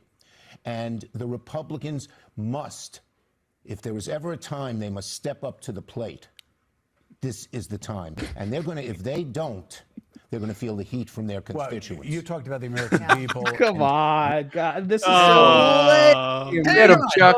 Hang on a minute. Get him, Chuck. Hang on a minute. What he just said was fucking true. You guys don't think that they're going to get you really don't think that these You just said Hang it's on, net hang on. positive. Let me You finish. just said it's net Hang on. positive. He's Let me going finish. to have a Hang on. +4. Let me finish. You don't think that these Republicans in Congress are going to get pressure from many of their own constituents about the rising cost of the healthcare premiums? That's not what he's talking about. Oh, that's That's not what he's what he talking about. said. I think he's talking about war powers He's talking about the resolution. war powers. You is fucking he- sneaky little motherfucker. Wait, is he talking about Venezuela right there? Yes. Yeah. No, I thought he's talking about Oh. Greenland. Oh, Is he really? Either way, he's I heard him about talking war about powers. Greenland Is earlier, like, war powers thing. they for have to Greenland. go up and Okay. make sure that they don't do this again, right? And it's like, oh, the constituents are going to turn on him if they take Greenland or Panama. I mean, Well, We wait till- will wait win. till- We will wait till- win. Wait till one helicopter goes down, okay? Let's see how. Let him Black Hawk cook. Down. Republican Party. See, A bunch of see, Danish you have guys this vision. running at the helicopter. You have this vision of Chuck Schumer as like this master manipulator behind the scenes, and I sort of view him as Jar Jar Binks, where like he's juggling a bunch of like boom boom sticks, and like all of a sudden they get like randomly hits the droid in the machine and shit. So I mean, Hey, I wait, understand that wait, Pisco, who won the fight? Was it the Gungans? Loki, and then yeah, okay, but And- it was and because of the then little Jar kid Jar in the fucking became a senator. true, and then he brought out the Emperor and the darkness for 100 years. And then he gave emergency powers to Palpatine.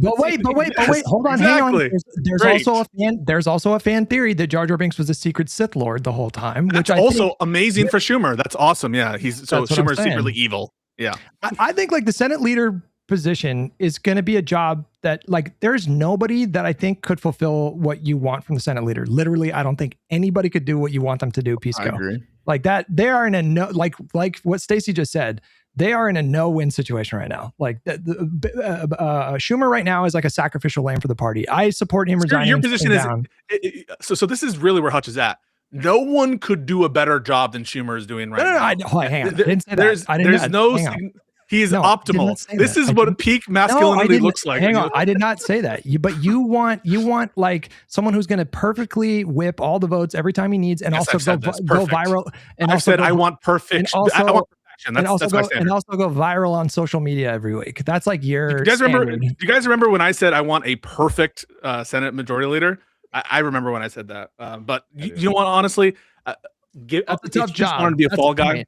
That's a tough job right now. That is, of course, really I've always said it's an easy job, and it's very easy to be Senate Majority. Like, obviously, I'm saying it's a job that requires responsibility, but I think that Schumer is he's getting dog walked a little bit, and I think in any version of Schumer is this like intrepid guy that we should keep. You have to admit what Stacy said, which is he's lying. And like constantly lying about the position on stuff and like where the caucus is at. But I think it's okay to lie in politics sometimes. Yeah, if it's 4D chess lying, Pisco, isn't that good? Honestly, we should lie more. True. We should keep lying. Really true. Yeah. Tactically, so are you going to start lying to your audience? Hutch say no. Hutch say no. I don't have constituents. That's a lie, though. I don't have constituents. I am a podcaster and a middle-aged streamer, so I don't think it's the same set of considerations. Interesting. Okay. Interesting. Any more questions for Stacy, Pisco? Oh wait, let me think. Okay. Do you think the mansion? Yeah. Oh, you said it. Wait. Before we do mansion, what are your thoughts on Hassan Piker? Go. Hassan Piker? Yeah. I think he would never have me on his show. Why not? That's a good sign. I just don't think he would. I think that he doesn't like trans people. That is a clip on the show, and I wasn't impressed with his coverage. Oh shit! And what brings you to believe that? Well, I think that a lot of the, I wouldn't say he's necessarily. Is he a tanky? Does that count? Does he count? Yes. Well, he is self-identified as a Marxist-Leninist. Okay. Well, here's the thing about the Marxist-Leninists. I was in the Missouri Capitol against all of these anti-trans bills while they were there testifying against all of this stuff. You know who wasn't there? Marxist-Leninists. They never showed up. It was we had the Jewish community in St. Louis. We had some Episcopalians, some United Methodist people. We had, half of them was Jewish, honestly.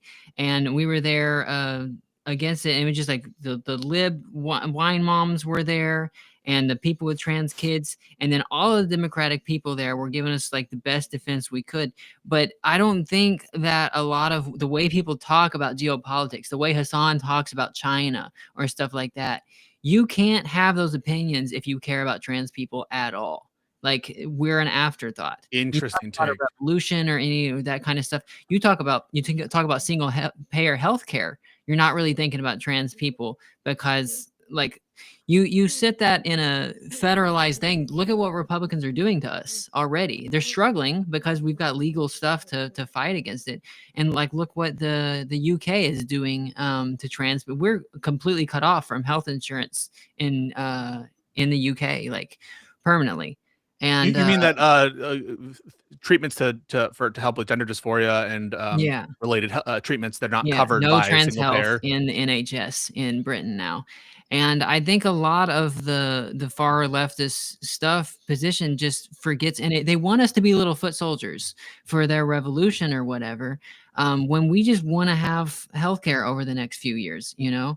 And I think that in order to have these positions, you have to just not care about us. You may not be blatantly transphobic, but like low key, we don't matter to you. Wait a second. I believe in single payer healthcare, or at least some form of universal healthcare. Does that make me transphobic? I mean, obviously, I would want to cover some amount of then what's the difference there? Why is Hassan? Well, I mean, it's like a sign. It's not necessarily a total thing.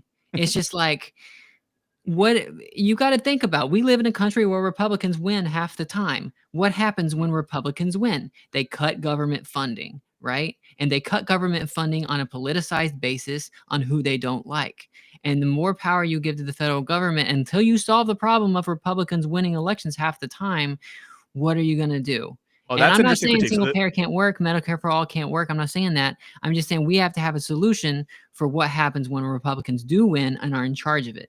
It's that's an also interesting the critique that I find. Can I just say this real quick? Because go I've ahead. said things like this before, that part of the structure of the government that has, I think, muted some of the horrible shit that Trump is doing is this kind of more this federalization, that is the disbursement of different authorities, and putting more in centralized hands in federal control can, to the extent that there's like a unitary executive theory that's now being ensconced by the Supreme Court, give a lot of power to the executive, and oftentimes it's conservatives, to wield that authority to fuck with people. And so that's an interesting thing I've never actually heard before in the context of trans healthcare. It's also I've had many critiques of like the tankies, but like on this particular topic, I also see a lot of rhetoric, and thankfully, I think these people are pretty fringe, and they're mostly online, and they have an outside voice, and I don't think they're numerous, but they spin these narratives, and they seem to stick. And I don't know if it comes from Hassan, or I don't know what he said on this topic, but I can't tell you how many times I've seen big, prominent, kind of hyper lefty accounts accuse Gavin Newsom, for example, of being bad on trans issues, which drives me fucking insane, because when I looked up his track record, he signed like literally a dozen really consequential, super pro-trans bills. Like California is a sanctuary state for parents who want to give their kids gender-affirming care. See, like you can come to California. They passed those laws in 2022. Whenever the red states were passed, they saw what the red states were doing, and they made a law to protect us if we move there. And that matters to these red state trans people that are, because I know a lot of families that had trans kids. They all left Missouri. They all had to leave after the laws got passed. They moved to different places, and the states where they passed those laws, it matters. It's very important. And a lot of people, when they're talking about Newsom being transphobic, they don't give any weight to that kind of stuff. Now, one thing Newsom did is he did go on Charlie Kirk's. He had Charlie Kirk on his podcast, and he said some stuff about how it's deeply unfair for us to play sports or whatever.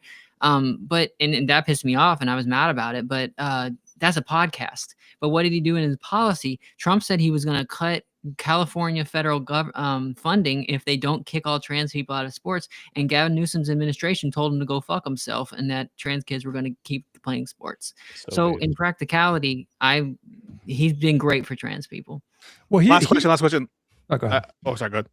You first. I was just going to say, I mean, he was playing into, I mean, that was obviously all about optics, but his position was that, I think he was trying to validate concerns that a lot of people have, right or wrong. He was just trying to validate those concerns, but his official position was that the government should not be in charge of regulating these athletic bodies. It should ultimately be up to the bodies. So even in that position, he wasn't saying that, he would be open to like having the government step in, or the state of California step in and restrict trans people from sports. And but on all the other topics, though, on so many other, like that was just one bill. Like literally, it's like a dozen really consequential bills. And so when I hear stuff like the Democratic Party has abandoned the trans party, it drives me insane, because the people that are leaving these red states that are passing these restrictive measures, what party do you think governs the states that these people are likely going to be moving to? I uprooted my life to go from Kansas to Maryland, specifically because Democrats are in charge here. It's a big difference for trans people.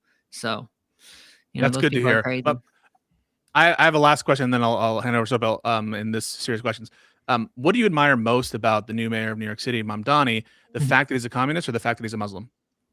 Jesus Christ. I think he's a cool guy. All right. Why do I have to have a favorite thing about him? I like his stuff on building just some of the like minutia of New York, like getting the scaffolding off of all the buildings, because right now in New York it's like scaffolding is everywhere it just stays up forever, and little things like that to take it away, like the licensing stuff. There's so many things in New York because it's a giant rat's nest of a city. There's so much going on that can be improved that way. And I think that people tried to make Zoran like a national guy. Like they want to talk about Israel and Palestine all the time with this guy who's supposed to run New York City. There's so much stuff happening in New York City. It should really just be focused on that.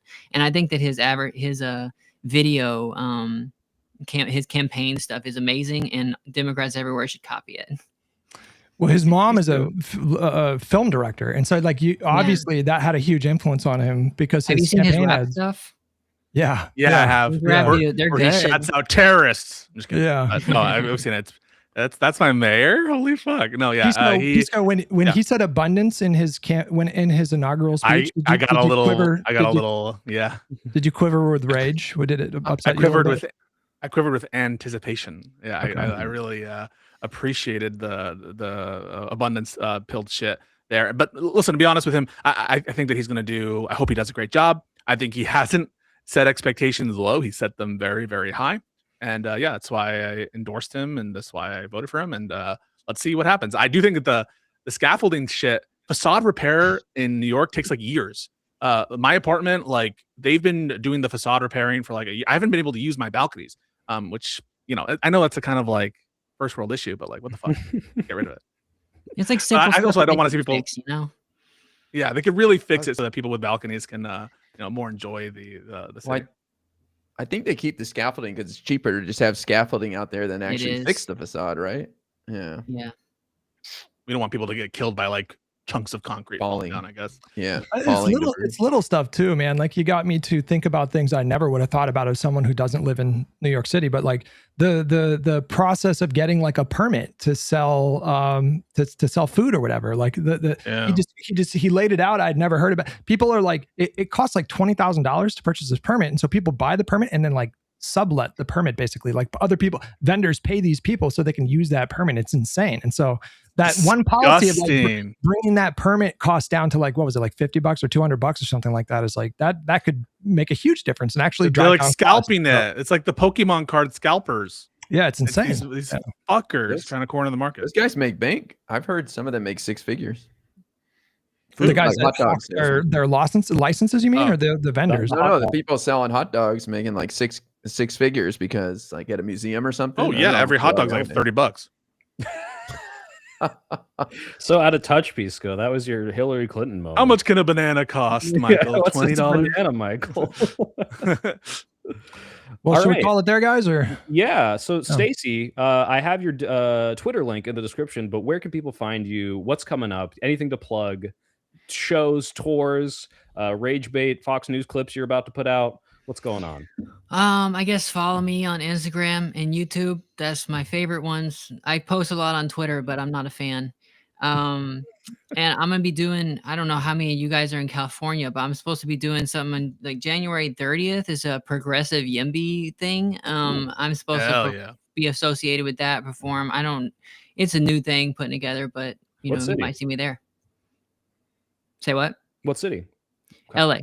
Oh, well, never mind then. All right. I thought I said California. I was thinking LA. me and Guy are in those parts. Message me after and give me the details, because I might hit you up on or take you up on that. All right. So I got to get more of the details first, but they put my poster on it. So now, it's official, I guess. Okay. Awesome. Well, thanks so much for coming on. This is thanks for having me. We love all the joking and all that. Sometimes people come on here and they want to talk about politics. It's like, shut up. Is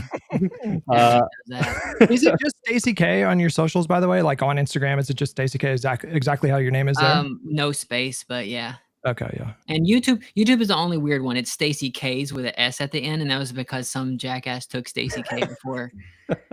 Stacy K is a weird name. That's why I picked it. Nobody else has it on any platform except for YouTube and Facebook. There are multitudes within all of us, so I'm sure there's a lot of different Stacy K's in there. So it works when you think about it. Thanks. You're the only Hutch I know. And speaking of Hutch, what do you got going on this week?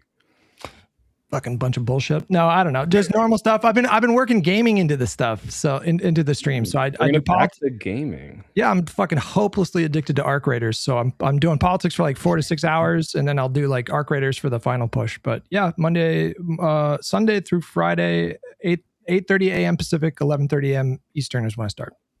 All right, IRI, what's going on? Yeah, one of these days I'll have something, but I'm just on my TikTok debate grind, so. It's something. Same name. I'm really important on TikTok. Come hang out. It's hilarious. You found your niche. It's working. Pisco's getting his clips in the algorithm, so keep it up. Something's working. Yeah. Pisco, what's going on this week? 2 things. So the first is I am trying to pin down this slippery Drew Pavlu guy who's talking all this shit. I can't wait to like talk about this. DM shit is absolutely crazy that's happening right now. So that might happen. Probably won't happen this week based on shit that he's telling me, which Drew Pavlu, you fucking asshole. But one thing that definitely is happening is I'm going to AC this week as part of Word War Debate. All right. It's not World War Debate, it's Word War Debate. And I'm going there and I'm going to be debating Ryan Mullally on the birthright citizenship issue. I will be in front of a crowd of dozens of people in a studio or some kind of like arena thing. And there's apparently some VIP thing where you can meet people who espouse their entire worldview. So go buy tickets. It's Word War Debate. And I'm the undercard because apparently, that's where they put the line. Wait, are you saying that fans of this show can meet you, Pisco, in real life and touch you in real life? Yeah. Yes, except if you're that one guy who like won't stop DMing me that he's like, where are you gonna be? Let's meet up, because I called him a bitch that one time. I don't know if you remember that. No, I called this guy. He was like this humongous guy who was at one of the Tim Pool events that I went to, and I was like, dude, don't be a bitch, just answer the question. And like he has not gotten over it, and he's just like messaging me constantly like, what you call me a bitch for? What you call me a bitch? I'm like, dude, you can come to the next Tim Pool event when I'm on, or you can go here or that. But yeah, I would prefer he doesn't touch me. But other than that, come forth. My end, I am hoping to have my video out tomorrow on all the fucking little grifting grievance people and their political victimhood. That's going to be for patrons and members. Then for everyone else, the day after. And then I'll stream a video game. Maybe what's the French one? Expedition 33, Claire de what is it called? You know it. Claire Obscure. Claire Obscure. Yeah, I think we're going to stream that once I'm done with the vid. So keep an eye out. Have you played it yet? Is this your first time playing it? I'll be a blind playthrough and see if it can change my opinion on French people. It is great. It's going to ruin your life. It's a great, very addictive. It's one of those games where it's like, all right, one more fight, and then it's like 3 That's a.m. how it is for you. For me, I'm emotionally like drained when I play this game. Like it's a great game, but like I guess the story is more just kind of like makes me all existential and makes me want to like quit weed or whatever. I don't know. I feel like I'm getting old while I'm playing the video game. I should stop playing video games. No, it is great. It is an emotional experience for sure. Okay, yeah, definitely. Well, I will tailor my expectations to both of those opinions, and we'll see which one wins, whether or not I want to die or play more. Thanks so much for coming on, guys. This has been Live and Learn. Same time next week, and don't forget to keep living and learn. We need a slogan and an outro. Yeah, we don't have anything. Figure it out. It's up to you. Stacy, thanks for coming on. It was nice to meet you. Bye, guys. Stacey. Nice to meet you, Stacy. Stay cool. Have a good week, everyone. Stay safe.